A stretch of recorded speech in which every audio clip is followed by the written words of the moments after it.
दोस्तों चाहे आप प्राइवेट सेक्टर में काम करते हैं या चाहे आपकी सरकारी नौकरी है, अगर आपका भी पीएफ खाता खुला हुआ है या आप एनपीएस योजना से जुड़े हुए हैं तो दोनों के ही लिए सरकार की तरफ से कुछ नए नियम लागू किए हैं जो कि आम आदमी के लिए जानना बहुत ही ज्यादा जरूरी है। चलिए सबसे पहले पीएफ का रूल देखते हैं कि पीएफ का पैसा डकार नहीं पाएगी कंपनियां। ईपीएफओ एक तगड़ा इलाज करने जा रहा है। इसके अलावा एनपीएस का भी एक रूल चेंज हो चुका है। एक नहीं दो नहीं बल्कि एनपीएस से जुड़े 3 नए नियम है। बदल चुके हैं एनपीएस से जुड़े कंट्रीब्यूशन के नियम और इस संबंध में सरकार ने नई गाइडलाइन भी जारी की है केंद्र सरकार की तरफ से। तो आइए एक एक करके दोनों योजनाओं से जुड़े अपडेट को देख लेते हैं दोस्तों फटाफट से। सबसे पहले बात करें पीएफ की, तो बात कुछ यूं कि कई बार कर्मचारियों की ये शिकायत रहती है कि कई कंपनियां अपने कर्मचारी के पैसे काट तो लेती हैं लेकिन उनके पीएफ अकाउंट में जमा ही नहीं करती हैं। हाल ही में एक ऐसा ही case airline company SpiceJet में भी देखा गया था कुछ कर्मचारियों के साथ। तो अब इस समस्या का समाधान करने के लिए ईपीएफओ यानी कि एम्प्लॉयमेंट प्रोविडेंट फंड ऑर्गेनाइजेशन की तरफ से ये नया नियम लागू किया जा रहा है जिसके तहत एसएमएस की सुविधा शुरू की जाएगी। मतलब आपके पीएफ खाते में जैसे ही पैसा जमा होगा आपको मोबाइल पर एसएमएस मिल जाएगा। जैसे हमारे बैंक अकाउंट में पैसा जमा होता है और हमें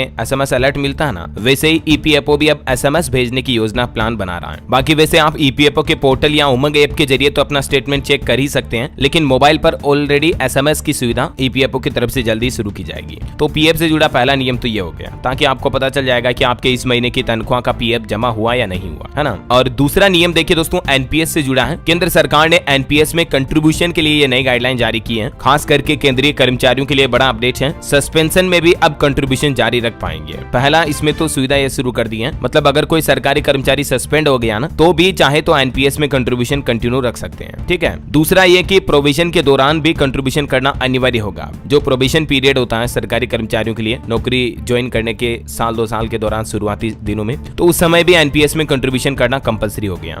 तीसरा नियम यह है कि कंट्रीब्यूशन जमा करने में अगर टेक्निकल प्रॉब्लम की वजह से कोई देरी हो जाती है तो ब्याज सहित पूरा पैसा सरकार की तरफ से दिया जाएगा। अगर कंट्रीब्यूशन में कोई गलती हुई है सिस्टम एरर की वजह से तो कर्मचारियों को उनके पेंशन अकाउंट में ब्याज समेत लाभार्थी के अकाउंट में जमा कर दिया जाएगा, है ना। तो ये 3 नियम तो एनपीएस से जुड़े और एक नियम ये पीएफ से जुड़ा। उम्मीद आपको जरूर जानने मिले होंगे। और भी दोस्तों आपके मन में इससे संबंधित कोई सवाल है तो बिल्कुल बेझिझक मुझे नीचे कमेंट करके पूछेगा, मैं रिप्लाई करने की जरूर कोशिश करूंगा। और बाकी इस वीडियो को लाइक और शेयर करना, डीएलएस न्यूज चैनल को सब्सक्राइब करके बेल आइकन जरूर दबा देना रोजाना ऐसी इंफॉर्मेटिव काम की महत्वपूर्ण खबरें देखते रहने के लिए। जय हिंद, जय भारत, वंदे मातरम।